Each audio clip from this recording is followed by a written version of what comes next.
Hello and welcome to Wide Angle. Oh, what an election this has been. What a roller coaster of an election.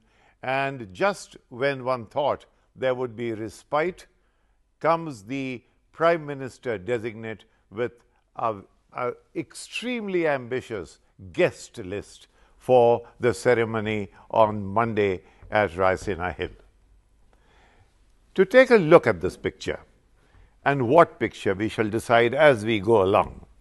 We have Adam Roberts of The Economist on my extreme right, and General Atta Hasnain, former Corps Commander in Jammu and Kashmir, which is a key job, key vantage point from where he's been watching all the strategic concerns of India.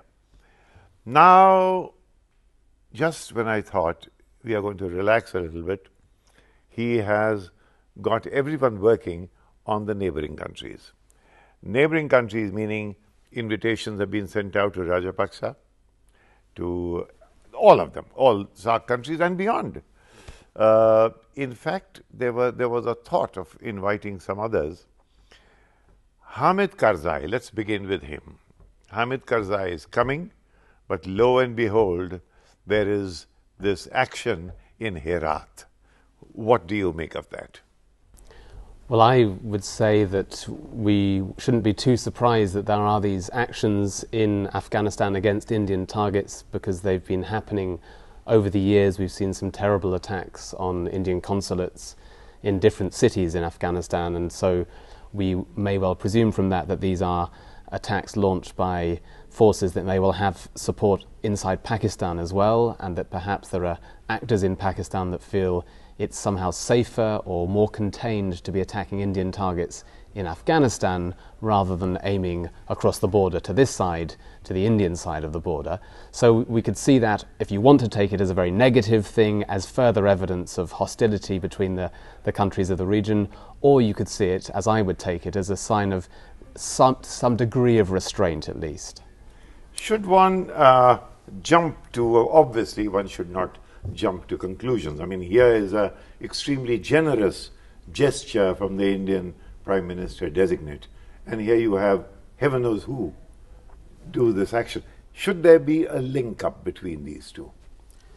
Thank you, Saeed Bhai. First of all, before really answering your question, let me state that for the last 1 year, it's been one of the most exciting times to be in India and to be an Indian, anticipating, waiting for the results on the 16th of May. Well, people may have been surprised, but it's wonderful that Indians have got to get used to stability again, all over again. Yes. And the fact that in the very first week, instead of any other thing, we find it is foreign policy which suddenly takes the upper hand.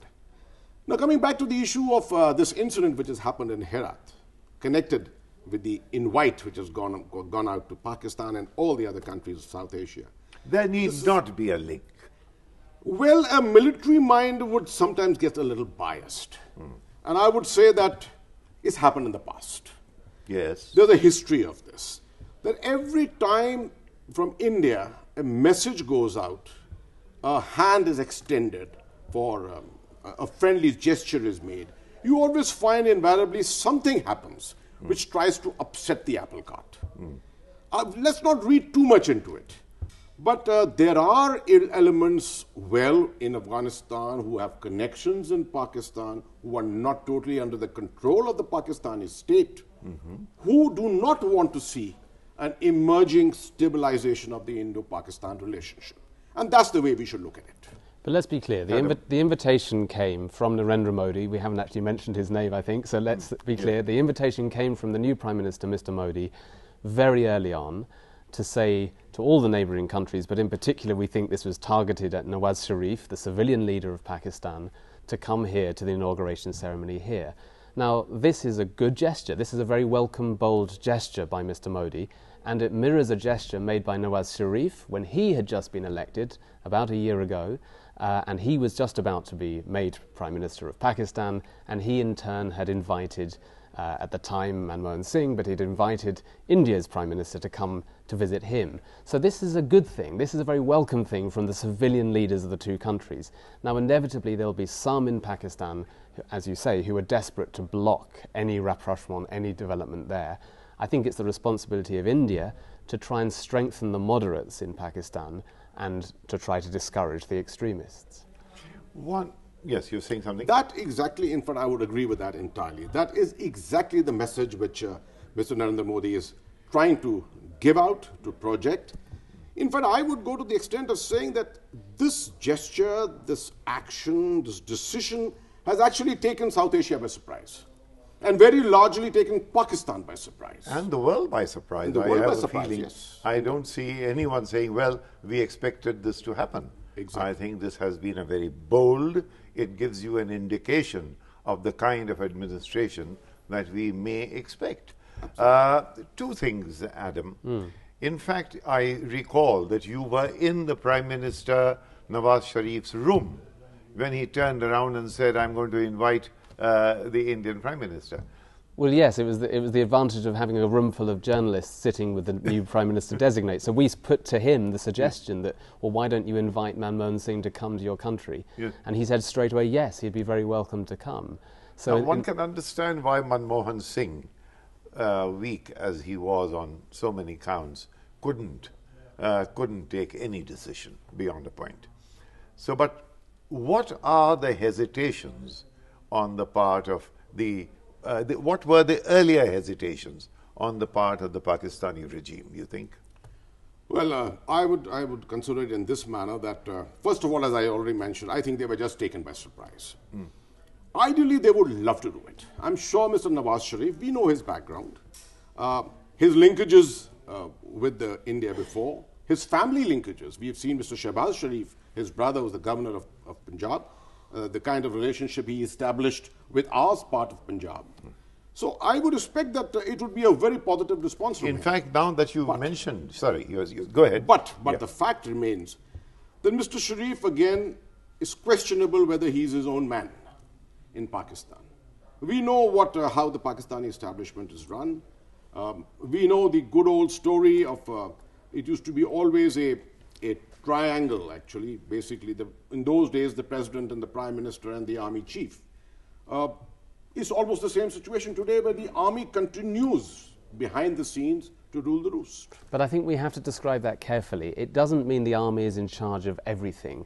It means there's a tension between the different actors. And we can see within Pakistan today, for example, the clashes over what to do with geo-media, the outright explicit attacks on the ISI in public by critics who are saying that the army and the ISI are misbehaving inside Pakistan. Some civilians are becoming more confident in speaking out.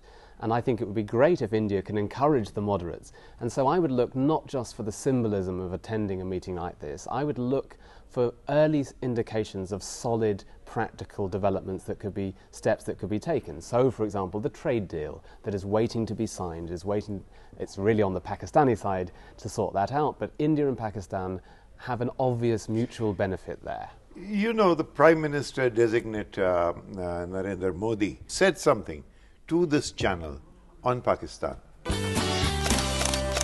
बम बंदूक पिस्तौल का जमाना चला गया।